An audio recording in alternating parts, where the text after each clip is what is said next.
अस्सलामुअलैकुम। मोहम्मद अज़हर सिद्दीक़ अपने programme match news के साथ हाज़िर खिदमत है। प्रोग्राम थोड़ा सा लेट हो गया। वैसे तो संडे है, छुट्टी होती है, लेकिन संडे का आपको पता नाश्ता मेरा बड़ा मशहूर है, तो कोई ना कोई आया गया रहता है, दोस्त अहबाब, तो उनके साथ ज़्यादा वक्त गुजरता है। बहुत बुरे हालात हैं, दहशतगर्दी अपने अरूज की तरफ लगता है बढ़ रही है।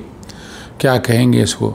हमारे दोस्त हसन यूम जो दावे किए हैं, लेकिन क्वेश्चन ये है कि इस तरह के ये दावे जितने भी कर रहे हैं, तो कहीं ना कहीं आके बातें यही हैं, कहीं ना कहीं तो बैठे ना ये तैयार हो रहा है ना कुछ जो ये बन रहा है, तो वो लाकर बता देते हैं। वो भी बताते हैं, साबित करना चाहते हैं कि हम ताकतवर कितने हैं। चाइना के साथ हमारे हालात क्या होने वाले हैं और क्या हो जाएगा 9 मई वाले केसेस में। अब ये आगे क्या होना है, हालात को अच्छे नहीं लग रहे हैं।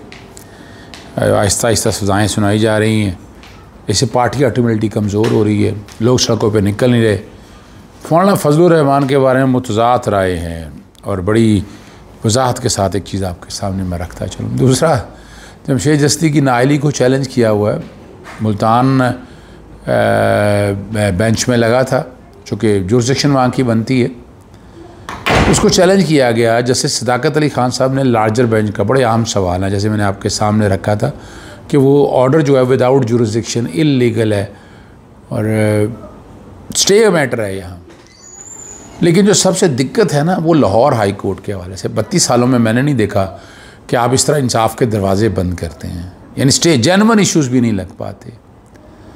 और मैं कई मिसालें जानता हूँ, कई चीज़ें जानता हूँ। अर्ली हियरिंग की दरख्वास्त, चले फिक्स नहीं भी करनी है आपने, लेकिन ये आपके ज़िम्मे आया हुआ लार्जर बेंच का, तो लार्जर बेंच बनाए ना, क्यों नहीं बनाते लार्जर बेंच। वैसे तो बड़े से लार्जर बेंच पेंडिंग पड़े हुए हैं जनाब चीफ साहिबा, बहुत लार्जर बेंच पेंडिंग पड़े हुए हैं।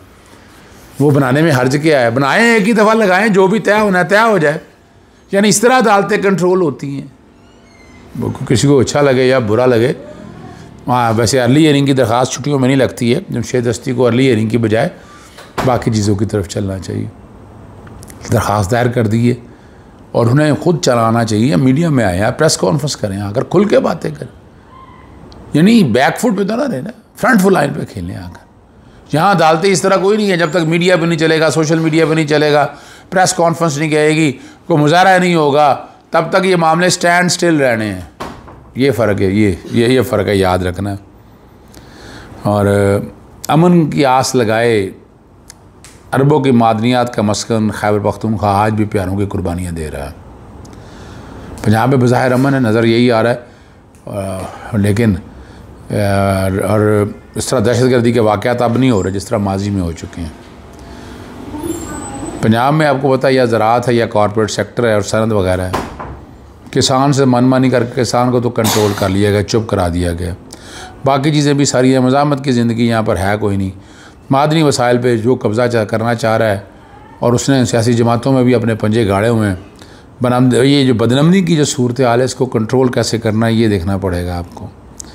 और जो शिकार के लिए आती है उन्हें ज़मीन लीज़ पर दी जाती है, सस्ती ज़मीन, ताकि बैरूनी आकाओं को खम खुश किया जा सके। ये एक नॉर्मल सी बात है। और दरिया जो सिंध है वो सोना उगल रहा है। वज़ीरिस्तान, बलूचिस्तान, KP की गिलगित बल्तिस्तान में इंतहाई कीमती मादनियात के ज़ख़ीरे मौजूद हैं। अमेरिका ने पाकिस्तान आकर मादनी में दिलचस्पी दिखाई और वो आपके सामने कह रहे हैं, वो नज़र आ रहा है। एक चीज़ याद रख समझिएगा, जो मैं बात आपके सामने, इशू मादनियात का नहीं होना एक स्टेज के ऊपर। ये बात मैं बड़ी करने लगा हूँ। आलू उगाने के लिए अमेरिकी यहाँ आते थे, ज़मीनें लेते थे, तो यहाँ पर भी वो आकर जगह लेंगे और जगह लेके क्या करेंगे। मादनियात तो एक बहाना है, चले मैं इशारे में बता रहा हूँ आपको। और मैंने आपके सामने बात रख दी है। और ये एक ज़बरदस्त है मुआहिदा कलात और कल का वाक़या कि वादिया 13 मार्टर शेलिंग के नतीजे में एक मासूम बच्ची शहीद हुई। उसके वाक़े के बाद जो है वो इलाके के लोग सरापा एहतजाज है, मुजाहरे कर रहे हैं, फिर फायरिंग हुई, जो भी वो सूरत सारी आपके सामने आ गए। लेकिन शहादतें हो रही हैं यहाँ पर। हसन अयूब ने जो एक ख़बर दी है, और जो ख़बर कबल अज़ वक्त सज़ाएँ देने के लिए बाकी चीज़ों के दिनों के हवाले से फैसल वाडा साहब देते हैं, मुनीफ़ फ़ारूक देते हैं, कमरान शाह साहब देते हैं। ये ख़बरें देते हैं ना सारी, आखिर ऐसे तो नहीं आती, कोई बताता है ना इनको, कोई इन्फॉर्मेशन देता है, कोई लीक करता है, ठीक है ना जी। अपने आप तो कैसे हो सकता है। अब उन्हें इंतज़ार की घड़ियाँ ख़त्म, खैबर पख्तूनख्वा में तहरीक इंसाफ की सूबाई हुकूमत का जाना ठहर गया। अली गंडापुर का साबिक़ वज़ीर आला खैबर पख्तूनख्वा होने का वक्त जाना होता जाता है। और यहाँ जो बातें अब सारी सामने आ चुकी हैं वो आप, इमरान खान तो आज़ाद हैं, PTI आज़ाद है, एहतजाज की सरगर्मियाँ गाँव और गली गली से शुरू हो चुकी हैं। एस्टैब्लिशमेंट जितना भी इमरान खान के ख़िलाफ़ ज़ोर आजमाई कर रही है, एस्टैब्लिशमेंट उतना कमज़ोर हो रही। और हम तो डूबे हैं सनम, तुम्हें भी ले डूबेंगे, फिर यही बातें आएंगी। और सियासी जमातें 2 तारीख लेने के बाद भी कहाँ खड़ी हैं। आज सियासी जमातों ने अपने साथ क्या हाल कर लिया है, आप वहाँ से अंदाज़ा लगा लें। जो कुछ भी होना है सारी सामने आ चुकी हुई हैं। हर चीज़ कंट्रोल चल रही है इस मुल्क में, अदालतें कंट्रोल रह गई थी कंट्रोल में, वो भी आज आ चुकी हुई हैं और उसको उस तरह से काबू कर लिया गया है। और आपने वो देख भी लिया, यहाँ इमरान खान साहब यानी एक मुलाकात नहीं हो पाती उनसे, मुलाकात होनी हो कितनी मुश्किल मुलाकात है। जो सहूलियत की बात है वो एक अलग बात है, ठीक है ना जी। और हम पढ़ा करते थे कि फ़लाँ लेट गया, फ़लाँ आगे आ गया, फ़लाँ पीछे रह गया, खड़ा हो गया, सामने खड़ा है, फ्रंट पे खड़ा है। यानी आज 2025 में आगे देखें तो कौन खड़ा है? एक शख्स खड़ा है, उसका नाम इमरान खान है। बाकी कितने लोग खड़े हैं? वेस्टर्न वर्ल्ड के ख़िलाफ़ कितने खड़े हैं? जुल्म के ख़िलाफ़ कितने लोग खड़े हैं? ज़्यादती के ख़िलाफ़ कितने लोग खड़े हैं? अमेरिका के ख़िलाफ़ कितने लोग खड़े हैं? उन फोर्सेस के ख़िलाफ़ कितने लोग खड़े हैं? इसराइल के ख़िलाफ़ कितने लोग खड़े हैं? ये जवाब दीजिएगा। यहाँ सिर्फ एक ही शख्स नज़र आता है, इमरान खान है, जो इस सारे निज़ाम के ख़िलाफ़ खड़ा हुआ नज़र आता है। और वो जेल में बैठकर भी जो है ना वो निज़ाम पर भारी है, हावी है। उसका मुकाबला जो है बैन-उल-अक़वामी इस्टेब्लिशमेंट से, मुल्क की इस्टेब्लिशमेंट तो आपके सामने है, जो हालात चल रहे हैं। और मुल्क की निज़ाम भागदौड़ जो है इस्टेब्लिशमेंट पूरी तरह संभाली हुई है, ठीक है ना जी। और इंडिया की फ़तह के बाद देखिए बड़ा एक पॉजिटिव इम्पैक्ट मिला है, तो उस पॉजिटिव इम्पैक्ट को मज़ीद पॉजिटिव करना चाहिए, बजाय ये कि बातें और आएँ और कोई और होता जाए। सही हमाद अज़हर के बारे में देखिए, मैं अभी वक्त से पहले कुछ नहीं कह सकता, सुनने में यही आ रहा है।